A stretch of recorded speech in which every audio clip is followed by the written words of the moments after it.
So today, we're going to dive into a business that literally feeds the world. It promises huge profits, but, and this is a big but, it operates on a razor's edge.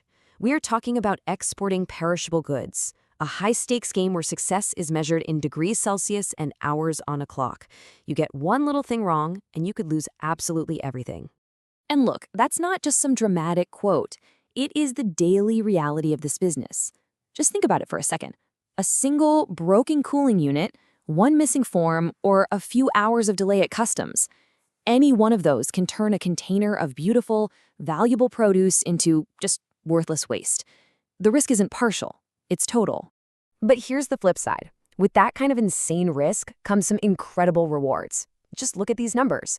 The profit margins for exporters who really nail this can range from a solid 10% on high-volume stuff to a staggering 40% on high-value goods. Now you see why that high-stakes gamble is so tempting, right? All right, so how do you even begin to chase those kinds of profits? Well, before you do anything, you first have to understand the product itself and the massive global appetite for it. This, right here, is where the opportunity truly begins. So when we say perishables, what are we actually talking about? Well, it's a huge category. You've got the obvious stuff, like fresh fruits and vegetables, think mangoes and onions, which are just massive export markets. But it also includes dairy, meat and seafood like shrimp, and even incredibly delicate things like flowers. Basically anything that spoils fast and needs a perfectly controlled environment is in this game. So why is this such a big deal? It really boils down to this. Consumers all over the world, people like you and me, now expect to buy fresh grapes in January and beautiful roses in December.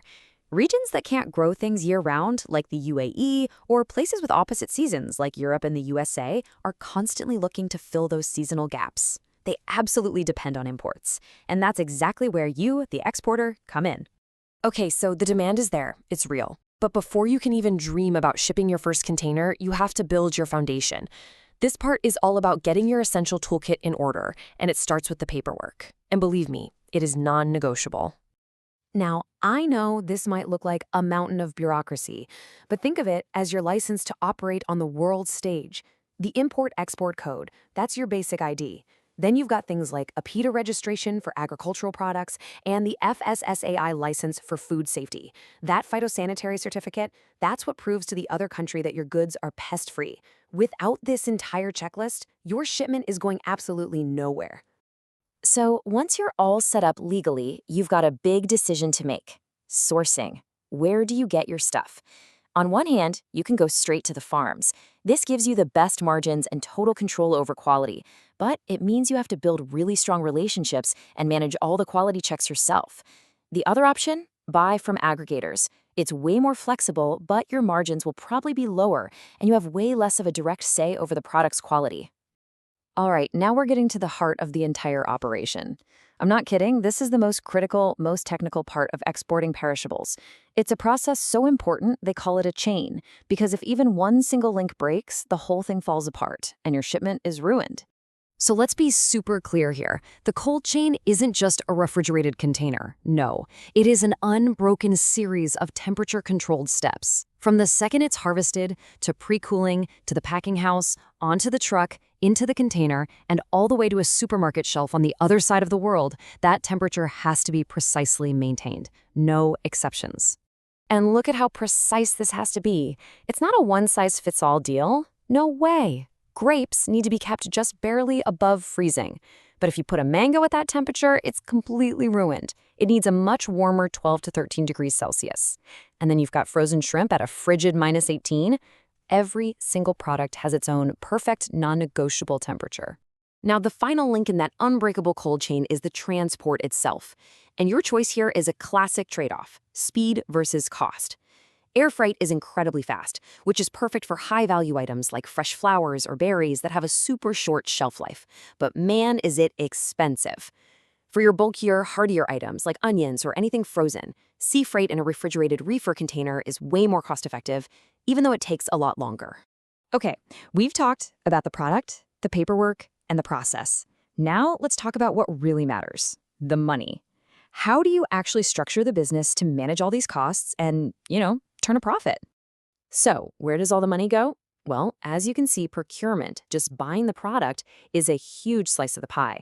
But then you have all the costs of the cold chain, the special packing, the sorting, the cold storage. Then comes the big one, freight charges. And finally, you have to factor in insurance and all the other fees. You've got to know every single one of these costs down to the penny to price your product correctly. So, with all that money on the line, what can go wrong?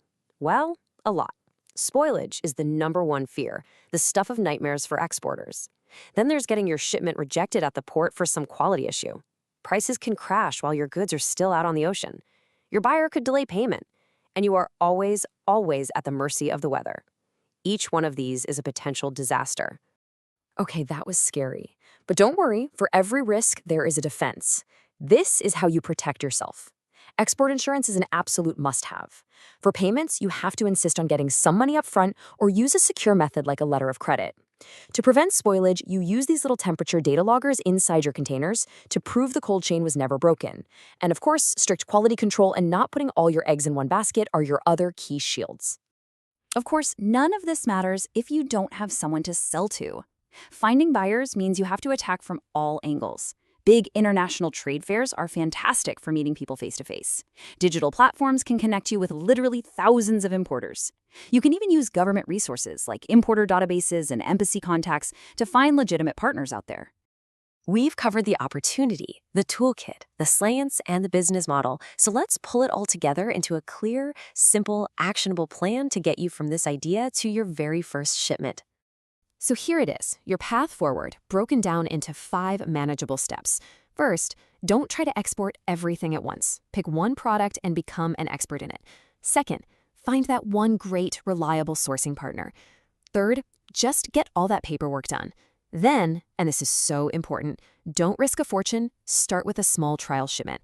Once that works, and only then, can you focus on scaling up. And there you have it, the complete guide to a really complex but potentially life-changing business. The risks? They're very real, but the process is manageable, and the global demand is absolutely undeniable. You have the roadmap now. The only question left is, what will you choose to ship to the world first?